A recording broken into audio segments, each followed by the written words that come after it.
Halo,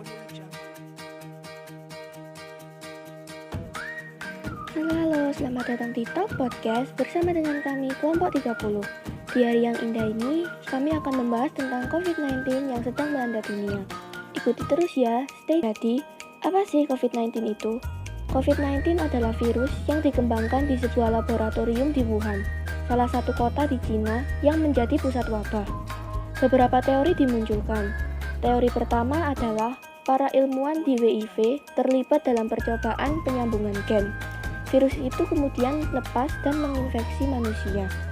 Versi kedua adalah kecerobohan biosekuritas staf laboratorium.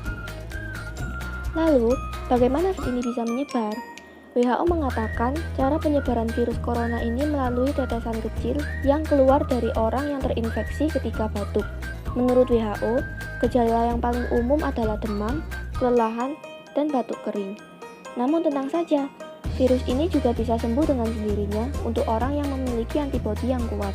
Virus ini lebih rentan menyerang pada orang yang tua dan memiliki masalah medis. Akibat dari penyebaran virus ini adalah para pelajar dan mahasiswa diberi tugas belajar online. Hal ini pastinya menjadi tugas tambahan bagi para orang tua. Menurut BBC, karena harus memantau perkembangan belajar anak di rumah, beban lockdown menitik beratkan pada kaum wanita, khususnya para orang tua. Dampak lainnya adalah berdampak pada finansial keluarga dan perekonomian negara juga. Dampak corona bagi kehidupan masyarakat. Menurut pendataan Kementerian, sebanyak 1.722.958 pekerja terpaksa dirumahkan atau di-PHK di seluruh Indonesia. Sebagai contoh, di DKI Jakarta, 11.792 karyawan yang bekerja di Sudinaker Trans dan Energi Jakarta Pusat dirumahkan atau di-PHK. Sementara itu, dari sektor informal seperti usaha mikro, kecil, dan menengah tercatat sebanyak 4.907 orang. Berdasarkan data, sebanyak 13.949 orang harus dirumahkan karena pekerjaannya tidak beroperasi selama pandemi, sedangkan sebanyak 2.750 orang harus di-PHK. Dari dampak ini, pemerintah memfasilitasi korban PHK atau yang dirumahkan dengan menyediakan program pelatihan bagi para pekerja, yaitu dengan program Kartu Prakerja. Kemenaker RI menyatakan akan terus mendukung dengan menyediakan data pekerja yang baik yang dirumahkan maupun di PHK. Hingga saat ini, sekitar 168.111 orang telah lolos dalam program prakerja dan pemerintah mengirimkan dana sebesar 3,5 juta kepada masing-masing peserta. The spread of COVID-19 in the world started from markets in Wuhan, China, and eventually spread to surrounding countries such as Russia, South Korea, and others. In Indonesia, it started from Bekasi and then spread around to Jakarta, Bandung, and others. This had bad impacts, starting from hurt, depleted world's economy, abundant medical waste, and environmental pollution due to excessive usage of disinfectants. However, there were still positive impacts such as improvement of air quality all over the world due to less pollution. Observing the pattern of community life, many things have changed. Activities were mostly done at home, such as working and learning. People maintained social distancing, washed their hands more often, and had exercise for prime health. Government continued to provide assistance while implementing several restrictions to people such as household needs. To address this, a government spokesman for the handling of COVID-19, Ahmad Yuryanto, said it was time for people to get used to a new way of thinking and acting, which he called productive and safe from COVID-19.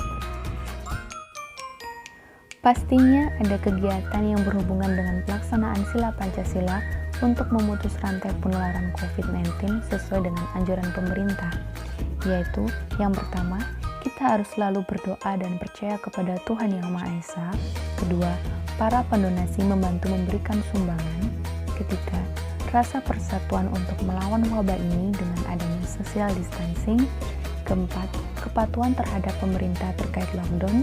Kelima, adil untuk menimbulkan rasa yang sama sebagai anak bangsa.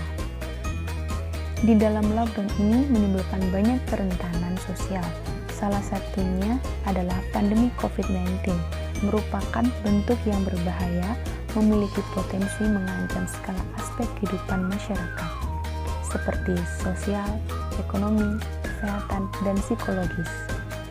Adapun upaya penanganan beberapa pekan lalu oleh Presiden Jokowi dalam konferensi pers yang menegaskan adanya 3 hal utama dalam penanganan COVID-19 khususnya di Indonesia, yaitu yang pertama tentang keselamatan, kedua tentang kesehatan, dan yang ketiga tentang social safety net atau social distancing.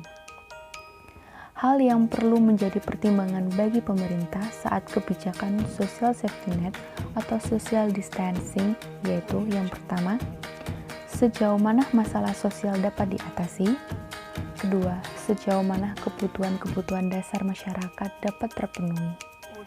Ketiga, sejauh mana kesempatan untuk meningkatkan taraf hidup masyarakat. Keempat, sejauh mana masyarakat tidak merasa ketergantungan. Dan kebijakan ini akan ada sampai pandemi berakhir. Serta pemerintah akan tetap mengawasi kegiatan ini. Selanjutnya, pasien dalam pengawasan atau PDP dan orang dalam pemantauan atau ODP pada tanggal 22 sampai 28 April 2020 mengalami kenaikan rata-rata 3.000 orang per harinya. Maka dari itu, pergaulan sehat dan tidak sehat pada masa virus corona ini kita yang menentukan sendiri. Dampak COVID-19 untuk kita yaitu secara jasmani, tubuh kita menjadi kurang sehat karena hanya di rumah saja. Secara mental, kita juga terganggu karena berita corona yang menyebar luas. Secara spiritual, juga karena ibadah dijadikan di rumah saja. Dan secara sosial juga terganggu karena kita tidak dapat bersosialisasi dengan orang lain di luar. Maka dari itu, harus tetap minta perlindungan dan pertolongan dari Tuhan supaya tetap menjaga kita dan keluarga kita.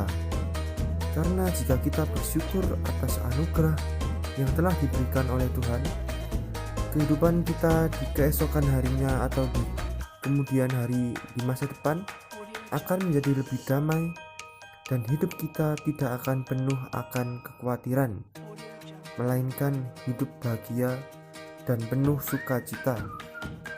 Dan yang terakhir, saya tidak segan-segan untuk mengingatkan kembali untuk tidak bosan-bosan untuk selalu bersyukur atas berkat yang telah diberikannya pada kita, supaya dapat memiliki relasi yang baik terhadap Tuhan dan sesama. Sekian yang bisa kami sampaikan mengenai virus corona atau COVID-19.